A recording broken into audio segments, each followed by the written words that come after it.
Hey, what's up? What's up? It's your girl Erica, and welcome to my YouTube channel. Thank you so much for tuning in. I hope you're having an amazing day. Happy Memorial Day. Of course, this is a normal day where, perhaps you went out of town and just took a quick vacay. You may have, been cooking out, or you may just be taking a day to rest. But we also want to honor our veterans or those who served in the military and those who lost their lives during that time. I know you may have a loved one or a friend or just someone that you really know and care about who was also in the military, and of course their lives were sacrificed as they fought for our country. So we just want to honor them as well. So happy Memorial Day to all of you. I'm here to do my weekly review of the Real Housewives of Atlanta. This was, of course, it's season 16. This was episode 12. We are just about done with this season, guys, and it was called The Frack is Back. What did you guys think about that? Phaedra Parks returned last night. It was only for about 5 minutes, but she was there, and we'll get more into that. So let's get into it. This episode, it was okay. I'll talk about how I really feel about this season and about this episode, but let's just get into it. So it opens up with Shameana and Kelly. They were actually at Shamea's house. They were just having some girl time out at the pool, at Shamea's pool. And they just started talking about, doing a girls trip, which they normally do on all of these franchises. They have a trip. They may have like a small domestic trip at the beginning of the season, and then they also do like a big cash trip toward the end. So this is the time where they're getting ready to do their big cash trip. They've already gone to Nashville. So Kelly told Shameana that the girl, she was trying to plan a trip, and they're going to Grenada, which is the Isle of Spice, or the Island of Spice. And Shameana seemed, pretty excited about it. They also called, there was a guy that Kelly called by the name of Randall. I think he was, let me see, the director of tourism. Yeah, he was the director of tourism. So they seem like they're going to do some charity work or volunteer work while they're there, because Grenada has experienced a hurricane. And I think that that's really, really good. That's one of the things that I love about like Married to Medicine, where they do like the medical missions when they go on vacation. So if the girls are going to implement this and they're really going to like volunteer and do some other things, I think that would be really, really good. So I'm looking forward to their trip to Grenada, because I really just don't want to see them arguing the entire time. So then, of course, while Kelly was there sitting at the pool, she was telling Shameana that she's sort of coming down to the wire of her divorce. But, this man is taking her through it, because she actually said that she has to pay him $158,000. 100, I'll say it again, people, $158,000 she has to pay. So this is a very trying time for her, but it's also a very expensive divorce. I know a lot of people that have gone through divorce, and they say it feels like a death, but I'm sure it's even worse, when you have money involved. Of course, it's bad when you have to the children's lives have to be disturbed, but aside from that, if you have money, if you have a lot of properties and a lot of investments and stuff, I'm sure that is hell trying to actually get all of that stuff, just worked out and sort of split down the middle. So hopefully Kelly will come out of this on top, and she and her children won't be too affected by it. So we wish Kelly the best with that, because I'm sure like 158,000 is like, oh. And we don't even have to discuss whether she has it or not. That's just a lot of money. If she has it, I don't even care if she has it. She still doesn't want to give up $158,000. So, good luck to Kelly with that one. And you can tell she's kind of overwhelmed, but yeah, Kelly will come out on top. I really feel like Kelly will be okay with that. So then Portia, Lauren, and Miss Diane go house hunting. They looked at an 8-bedroom, 7-bath house. Portia wants to sort of, I guess, find another property, because she's not certain as to whether she'll be able to stay in her marital home with Simon. So she's looking at other things. She says she's getting a little like anxious, in a sense where you know, I think they had like a court appearance or something was coming up where they had to go to court. And so she said she was getting a little anxious about that. So she wants to get moving and get ahead of the game and try to find another property.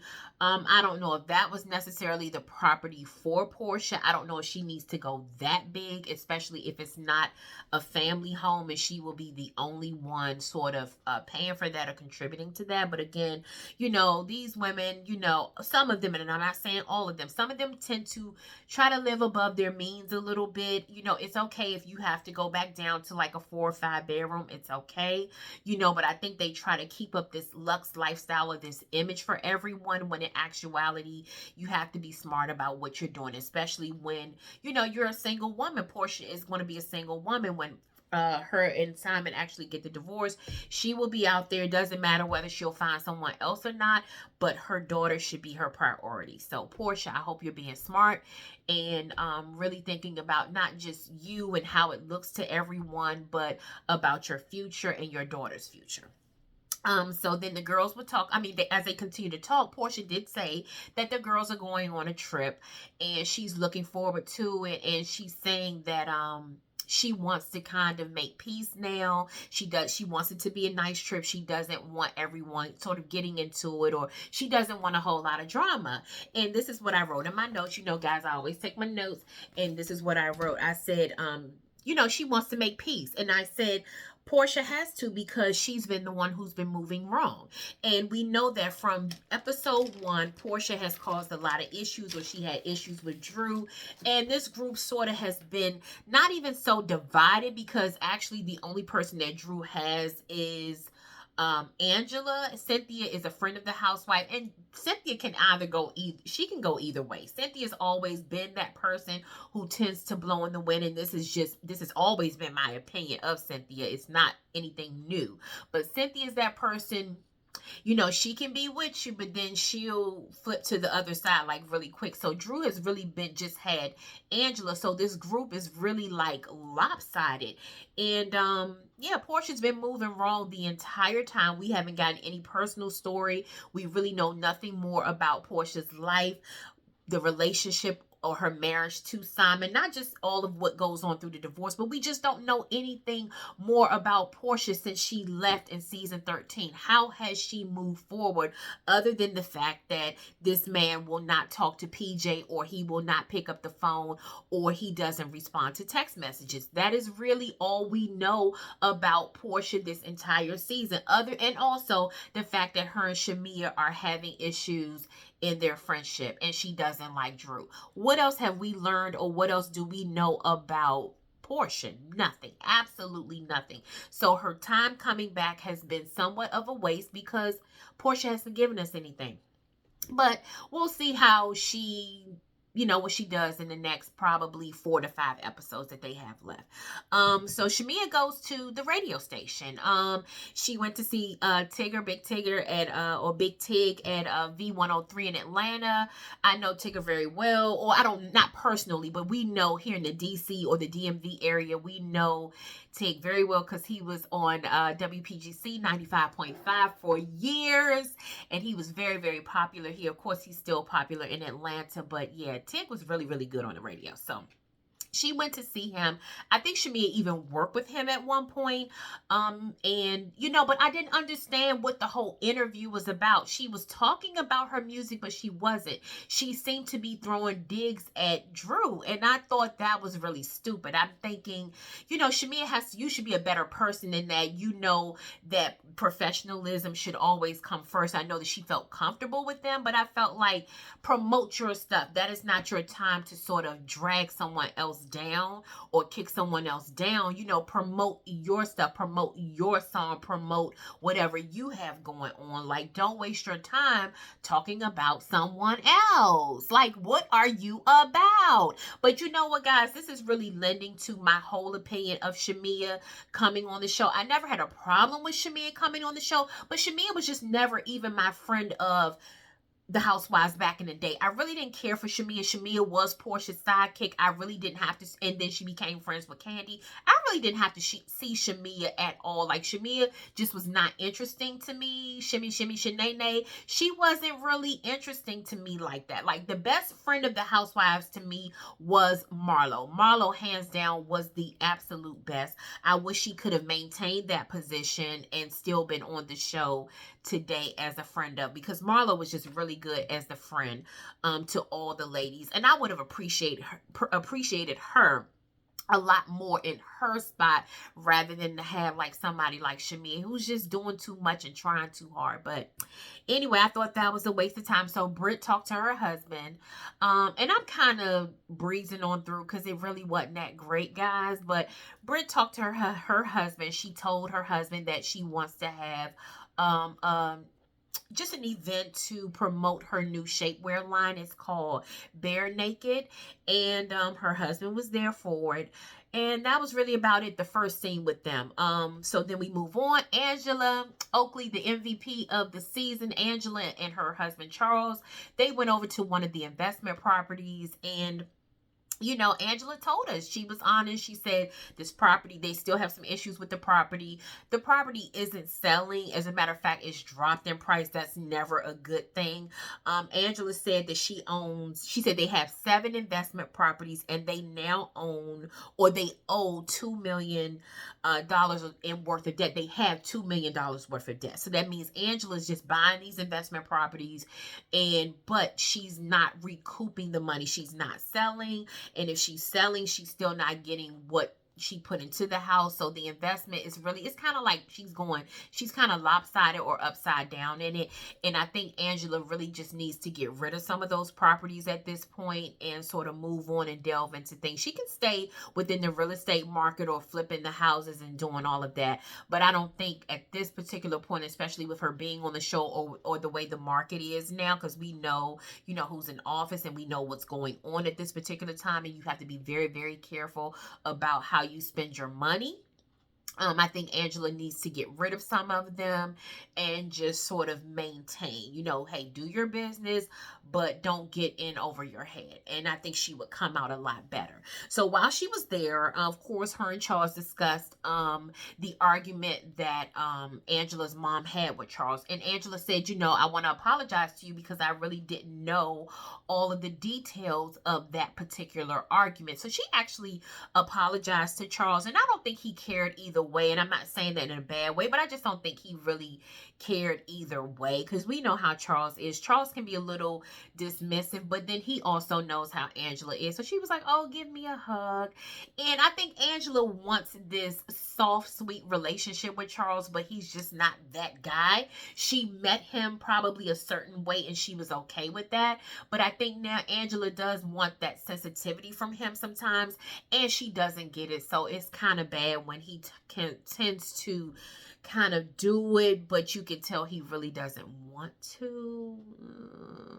Sorry, Ange, but Charles is just not a softie like that. He's not a soft, gentle man like that. And maybe he is. Maybe he's like soft on the inside and he just has a rough exterior. But let's just say we're 12 episodes in and we have not seen Charles be soft with you, not even one time. So I just think that's their relationship. But she did invite Charles to Britt's event because it's going to be at a golf course. And I'm sure Charles was cool with that. Like most men, at some point have probably, I'm sure he's tried his hand at golf. It may not be his favorite thing to do, but Charles seems to still be in that sports realm. So he probably was like, cool, he'll go to that.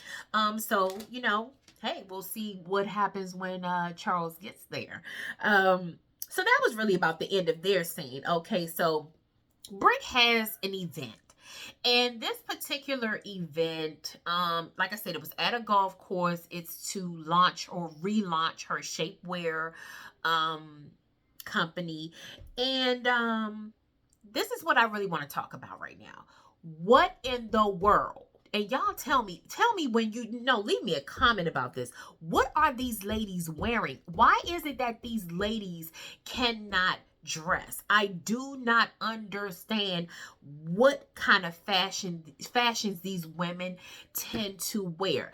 I know that fashion is about personal style. Like even when I'm sitting here, you guys have absolutely probably no idea how I dress on a regular basis. I'm sitting here with my hair thrown back in a ponytail. I have on a shirt. I actually have on like pajama pants right now, okay? But I live in DC. DC is a very stylish city. You know, if you come here, you know that, you know, hey, people have a sense of style. If you go to New York, people have a sense of style. In Atlanta, they have style. Houston, all of the major cities, you do see people who are really stepping up to the plate and they're really becoming like fashionistas now. But I'm trying to figure out what these ladies are doing. Shameana, you're wearing a bunch of labels, but Shameana just cannot dress. Kelly, Shameana, and Britt to me just look crazy. I mean, Britt, out of those three, probably looked the best, but then her shoes threw me off. She had on the platform Fredericks of Hollywood shoes, and I was just like, okay, that threw me off. Shameana, what you had on, that would have been great if you were going to a listening party in New York City. You had on this oversized Balenciaga, you know, like the it's almost like a dress, like a suit jacket dress, and it was a little too big for you. And I know that now that's the style, the oversized jacket. But then you had on the boots, and girl, it was probably 90 plus degrees outside in Atlanta on that golf course, and I was just like, girl, it's not working. Kelly had this frilly hat on. Her outfit wasn't working. Like I said, these girls look like a disaster. Portia looked nice. I mean, Portia always does. To me, Portia always has really, really good fashions. I think that Portia has her own like little sense of style. Portia's definitely like that sexy. She dresses very sexy. Like her jumpsuit that she had on earlier, like I loved it. Like that is my style. Like I love that. Portia looked really, really nice earlier, just in the, you know, the jumpsuit. Love that. But Portia has great style. She's had great style over the years. It's not too many outfits that Portia has had on that I haven't liked. Of course, sometimes she can overdo it with everything hanging out, but then for the most part, Portia dresses really, really nice. Drew looks so pretty. I love that color on Drew, that peach, or that sort of coral colors between peach and coral. That was very pretty on Drew, with the sort of like spice cognac color hair, orangey kind of. It wasn't fully orange, but it was more on it had more orange hues in the hair. That looked really, really pretty on Drew. Angela looked really, really nice. She had on like, I think like a peach fitted dress, or like a bodycon dress. Excuse me, guys, and she looked really, really nice as well. So those three were great. Cynthia had on like Cynthia had on like the sequins dress, and a sequined, I don't want to say sequined dress, and it was really nice, but to me it wasn't appropriate for what they were going to. If it was like a brunch or something. And then too, I love Cynthia. I don't know if you guys have seen Cynthia with the after show. They have the RHOA after show. Cynthia has the bang with the soft hair with the like loose curls. Cynthia looks really, really good like that. I love to see Cynthia with softer hair. I know Cynthia can wear just about anything. She loves like the big curly hair, but to me sometimes I just think it's too much. I love to see Cynthia when her hair is very soft. And if you check her out if you haven't seen her, check her out on the after show, because her hair looks really, really, really good right there. And I would love to see her wear her hair like that more often. But anyway, so she has this event. Unfortunately, the event wasn't even organized. Britt only had food for the girls. However, she had all these people there. The event planner really didn't understand what Britt wanted to do, or Britt just didn't pay the event planner to do all of what Britt wanted.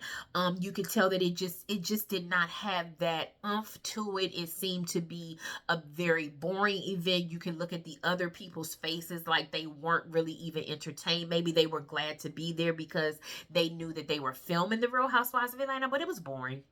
I think what Britt should have done, and you know, sometimes it's not just about, I think sometimes people try to do it too big and they really don't have that creative juice. And I think sometimes you do have to get help when you don't have that. I think it would have been nice if Britt had something at her house. She could have had like, she could have told the ladies to, hey, dress in like something like nude colors, or wear, you know, very neutral or nude tones. And then she could have had like a brunch for them at her house, and then presented them with her gifts. gifts and everything. And she could have left everybody else out. But then, of course, she wanted to do it super duper big and have it at this golf course. And it just did not hit the way she thought it was going to hit. In fact, it was kind of embarrassing.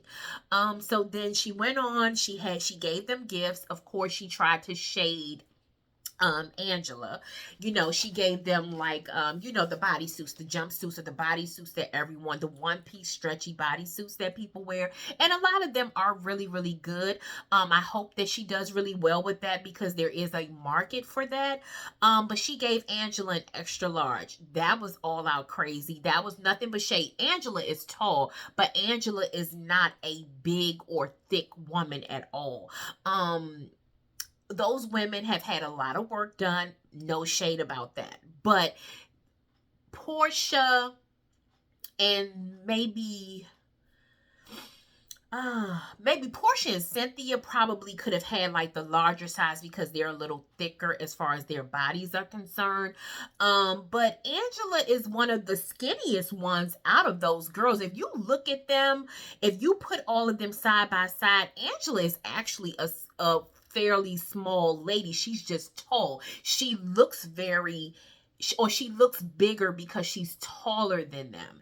But that is how it is. And then that happens sometimes. So Britt didn't even have to shade her with that. I thought that was stupid. That's just like when you're short. Like Kelly, if Kelly wore certain things, Kelly's going to look super duper a little heavier than the rest of the girls because she's super short. So when you're super short, all of your weight is like compacted, and it's like you're like squished down. And I understand that, because I'm only like 5'2". So when people see me, you may think, oh my God, like I may look different to you in person rather than even sitting here on the screen, because you're short.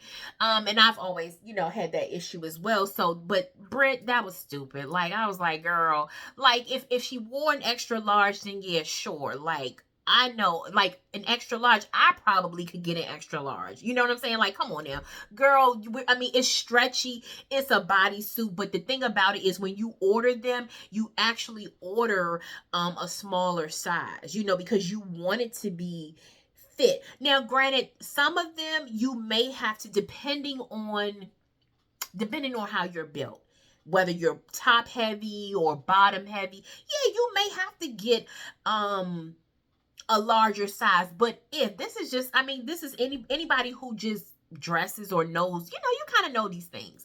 Sometimes, yes, you do have to get a larger size and things like that.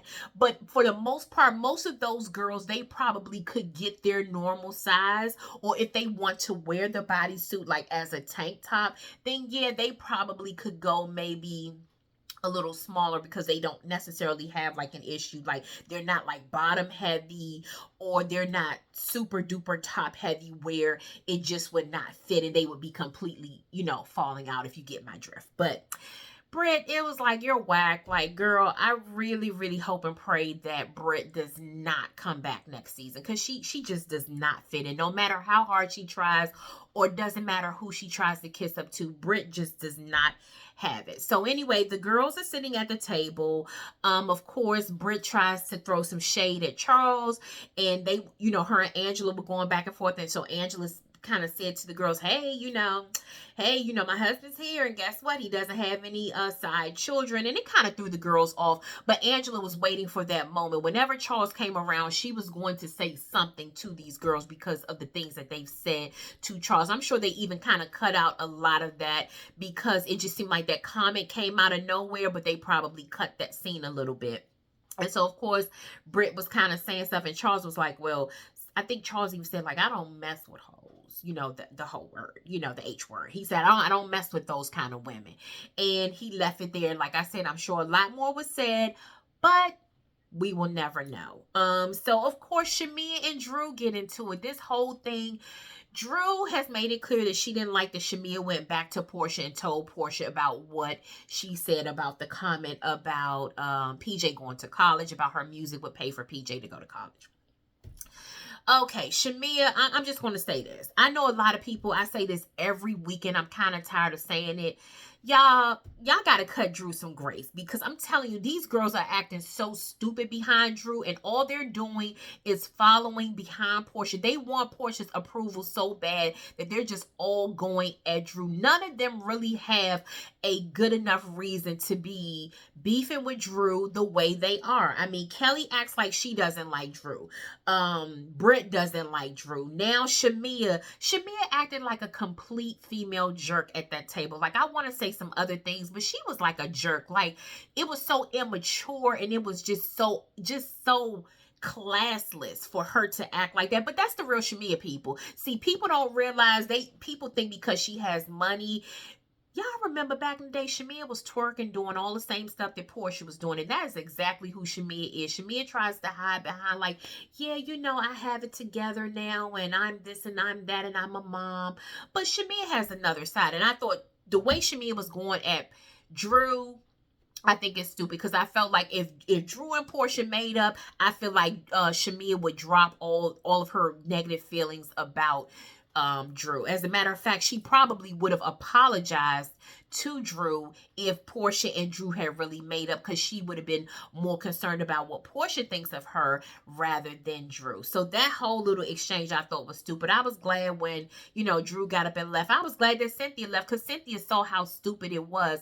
And it gets to the point, like, we know these girls are going to have some drama, but guys, you know, we don't want to see them just arguing about stupid stuff. That's why Portia should have never brought this storyline to the show, because it's gotten out of control, and now it's every week it's okay, it's attack Drew for what? Shameana, you don't even have a legit argument. However, even if Drew was wrong for saying, oh, my music is going to pay for PJ's college fund, if Portia's not angry, Shameana, you don't need to be angry. And Portia does not seem to be super duper angry, because you know why? Portia's realizing that her lies have caught up with her. Drew and Dennis have already proven that they've done exactly what they said they were going to do. And now, Shameana, you're starting to look stupid, because you're fighting Portia's battles, and Portia doesn't even want to fight anymore. Girl, you're stupid. Like, get off my screen. Like, it's just dumb now. Like, these women, they don't have it. They need a whole new cast, and I'm going to get to that. So Drew signed her recording deal. I was glad that she did that. She was with her manager, I think, or someone. She was with a guy named Ashton. I can't remember what his title was. But anyway, she decided to call Dennis on the phone. And she said, look, you know, we need to sort of squash all these rumors, because, you know, Portia's saying that you're coming back saying that I'm trying to sleep with you, and I'm doing this so that I can pay for studio time. So Dennis dispelled everything right then and there. He did not really want to address it. You can tell. So whatever's being said, he tried to act like he was shocked. Whether he was shocked or not, whether it's real or not, Dennis clearly said it's all about the music, and that's all we need to know. Let's move on from this whole Portia, Dennis, and Drew, this little triangle. I don't like it. You know, Drew is all about her music, guys, and that's where it should be. Let's just move on. Just want to put a little something on my lips, guys. But anyway, I mean, because I think we're going too far with it. We're in episode 12, and you know, we have not got anything else. Drew is constantly moving forward with her music, yet every week or every other week, Portia is adding a little bit more to what Drew and Dennis are doing. And it doesn't make sense. So I'm glad that Drew signed her contract. And just tell me what you guys think. Who do you think lied? Do you think it was that Portia who lied, or do you think that Dennis lied? You know, about that. Did Dennis actually tell Portia something just to get her jealous or to get her going? Or do you think that Portia really made that whole story up about what Dennis said? But let me know what you guys think about that. So we come to the end of the show. This is where Portia arrives at Phaedra's house, and they talk. They go in. Phaedra has a confessional. She talks about how the last time she left, it wasn't pleasant. Phaedra discussed that, you know, she, what I said in my notes, I'm looking at my notes, She didn't apologize. She acknowledged what she had done. She said that she had done something wrong, but she never apologized. She didn't apologize to Candy or to the other ladies, or to say that she was very, a heartfelt apology, or she didn't seem to really be upset about what she had done. So that's what I put. She acknowledged it, but she did not apologize. But anyway, Phaedra was throwing shade at the girls. Like, again, this is why I'm not super excited about Phaedra coming back to Atlanta, because I think that we're going to get stuck with Phaedra once again siding with Portia, or it's just she's not getting to know the girls. I hate that with a passion, when these girls just come in and immediately take sides with someone else. They never get to know anyone. The only person that Phaedra spoke highly of was Shameana. She was like, "Oh, Shamea's so sweet and love her." She had she was throwing shade at Kelly's height. She kind of spoke okay about Britt. Of course, she had something smart to say about Drew. And in actuality, Phaedra and Drew probably have the most in common as far as how they grew up, because they're both PKs.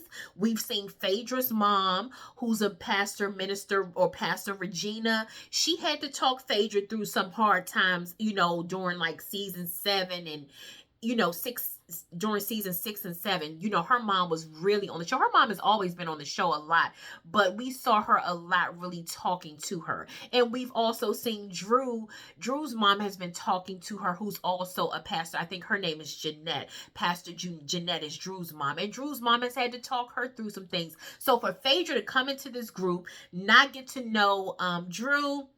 Phaedra even mentioned that she knows Charles Oakley. It just seems like Phaedra's already leaning to Portia's side. She's going to go and have, we're going to get, of course, Phaedra is the confessional assassin. She's going to get in her confessional and assassinate, or by verbally, say something about all of these girls and not really get to know them, or, make faces the whole time she's around them.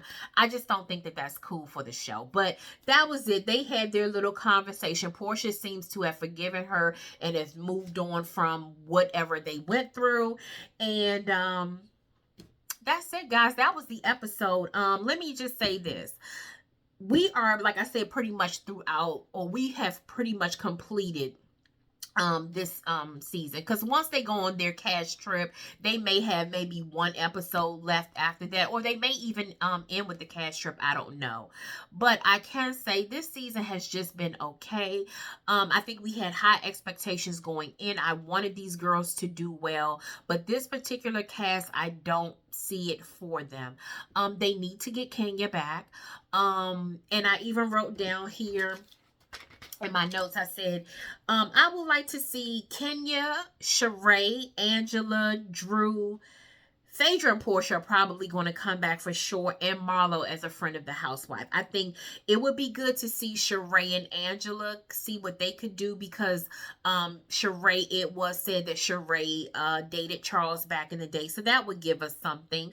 I would like to see where Marlo would fit in with both Portia and Kenya. She had issues with both of them in the past, but Marlo really fell out with Portia in season 13, so I would like to see where that would end up, and just to see how these girls would do. Again, Sheree, I wrote down Sheree, Angela, Drew, Phaedra, Portia, Kenya, and Marlo as a friend of. Tell me what you guys think about that particular that cast for season 17. I don't know if they'll proceed forward with season 17 right away. I don't know if they're going to maybe look for some other people. And don't get me wrong, I really like Kelly. I do. I would love to see Kelly stay. Out of Shameana, Britt, and Kelly, I think Kelly deserves a second season. I really, really do. But I just want to see more chemistry. I don't want to see these girls try hard, and I want to see these girls who are really going to give us something. I mean, to me, Kenya can come back and give us something. Marlo's, she raised her nephew. Her oldest nephew just graduated from high school, and he's getting ready to go to Howard University. There's storyline there. Hopefully Drew and Ralph can finish up their divorce, so we can see Drew on the road promoting her music. Of course, we would love to see Angela back. Some of these women can give us something. And I think it would be best to see girls who can give us something, instead of just, you know, maybe some hair and some mesh or some sheer outfits, and that's about it. But anyway, guys, let me know what you think. I didn't want to hold you too long. I try to give you as much detail as I can. And I also just sometimes try to add a little personal conversation, just, you know, a little bit of my personality. But I hope you enjoyed the video. Please like the video and subscribe to my channel. And like I always say, if you'd like, please leave me a comment. I would love that. I love to interact with people, and I love to get other people's perspective on the actual episode. Of course, I listen to other content creators, but even just from my viewers, let me know what you thought about it. And I will see you soon. Have a great day, and see you next time. Bye, guys.